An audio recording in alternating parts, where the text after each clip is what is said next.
तो बात करते हैं general solution of cos theta, यानी थीटा की वो सारी वैल्यूज जिस पर कॉस 0 होता है, थीटा की वो सारी वैल्यूज जिस पर कॉस 1 होता है, और थीटा की वो सारी वैल्यूज जिस पर कॉस -1 होता है।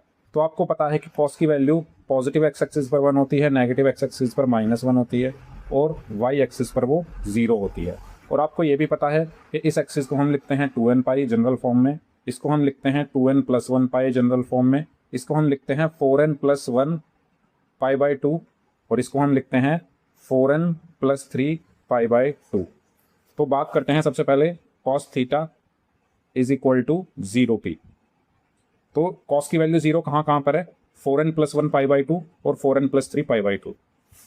एन की वैल्यू 0 रखूंगा तो ये बन जाएगा पाई बाई 2, एन की वैल्यू 1 रखूंगा तो ये बन जाएगा 5 पाई बाई 2, एन की वैल्यू 2 रखूंगा तो ये बन जाएगा 9 पाई बाई 2, और ये ऐसे ही चलता रहेगा।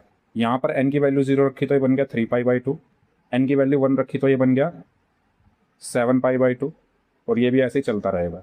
अब आप दोनों एक्सिस को ध्यान से देखिए, pi by 2 3 pi by 2, 5 pi by 2 7 pi by 2, 9 pi by 2, और यहाँ जाएगा 11 पाई बाई 2, और ये इस तरीके से ही चलते रहेंगे।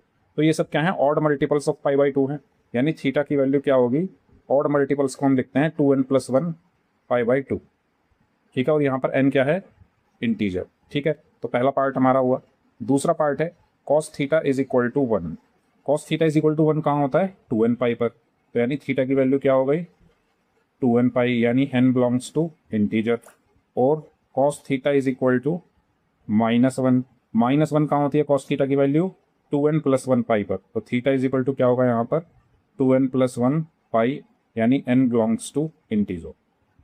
तो ये हमारी क्या है, जनरल सॉल्यूशंस हैं कॉस थीटा के, और इसको भी हमें क्या याद रखना है, रिमेंबर एज रिजल्ट।